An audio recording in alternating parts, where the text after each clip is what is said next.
పిల్లలు ఇవాళ మనం వినాయకుడి గురించి తెలుసుకుందాం. వినాయకుడు అంటే పిల్లలందరికీ ఇష్టమే కదా. ఏనుగు తొండంతో పొట్టతోటి సరదాగా చూడటానికి బాగుంటాడు, ముద్దుగా బొద్దుగా పొట్టిగా. ఆ వినాయకుడు మన మూలాధారానికి అధిపతి అన్నమాట. వినాయకుడికి తొండం ఎందుకు ఉంటుందంటే ఏనుగు తెలివితేటలకు గుర్తు అన్నమాట. అది అందుకని వినాయకుడికి ఏనుగు తల ఉంటుంది. వినాయకుడు కూడా చాలా తెలివిగలవాడు.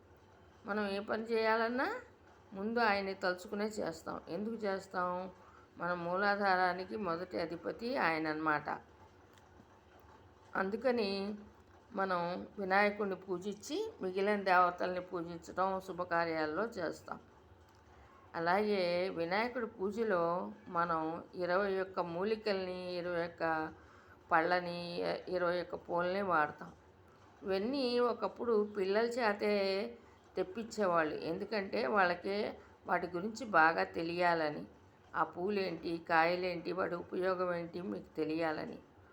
అవి ఆ 21 పళ్ళు పూలు ఆ చెట్లు మనకి వైద్యానికి, ముఖ్యంగా మానవ శరీరానికి పనికి వచ్చేవన్నమాట.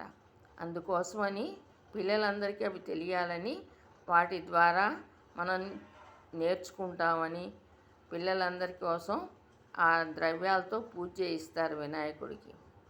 మూలాధార గణపతి అంటే ప్రధానంగా ఆయన మనం చేసే కర్మల్ని సక్రమంగా సవ్యంగా చేయటానికి, బుద్ధి సక్రమంగా పనిచేయటానికి సహాయపడతాడనమాట. అర్థమైంది కదా పిల్లలు. వినాయకుడు చాలా ముఖ్యమైన దేవత. ఆయన్ని ధ్యానించండి. చక్కగా చదువు బాగా వస్తుంది, ముందుకెళ్తారు. మీ మైండు, మీ మనసు, మీ బుద్ధి, మీ శరీరం సక్రమంగా పనిచేసేలాగా చేస్తాడు వినాయకుడు. అర్థమైంది కదా. Thank you.